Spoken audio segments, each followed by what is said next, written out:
Wow, kalami kay sa burger nga akong gi-order. First date this year 2024 namo ni Hani. Ang akong bana, ang akong my love, nagyaya siya nga mo gawas mi kay mga daw mi.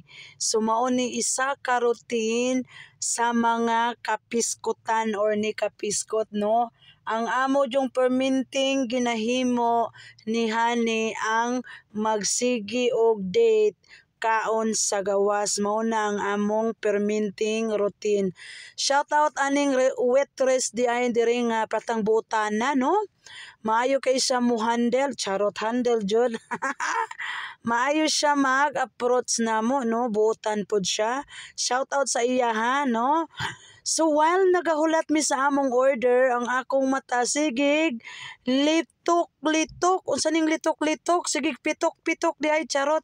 Oo, nagtanaw ko sa ilang mga decoration diya sa restaurant kung unsang mga klaseng restaurant ni unsay mga klaseng ilang mga decoration no. So nag-cheers ming Hani. Cheers for the date. And charot. Oh, di ba? Oh, ayan na.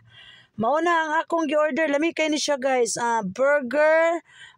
Burger siya na with beef, avocado, and what is this? Bacon. And I had sweet potato fries. And Honey had what is this? Garlic fries. Lami kay siya guys no. So mo ni nagampo na si Honey diha usa mi magkaon mo na among routine guys no mo mangayo jud tag blessing gikan sa Dios.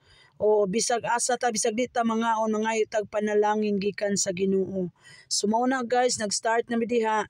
Ang akong bana usag yun na siya mukaon guys. Iya pa kong hungitan, iya pa kong tagaan una sa iyang pagkaon no. Ako'y patilawon yag una ba no. O ingana ka thoughtful and very sweet, caring, loving si my love. Ako'y giurot na gyud. Loving jud. So kalamihan nga atong ano no, kamote fries or sweet potato fries. Lami gyud kay ni siya mga kapiskot.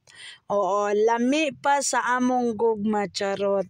So shout out sa tanan diha samtang salamat.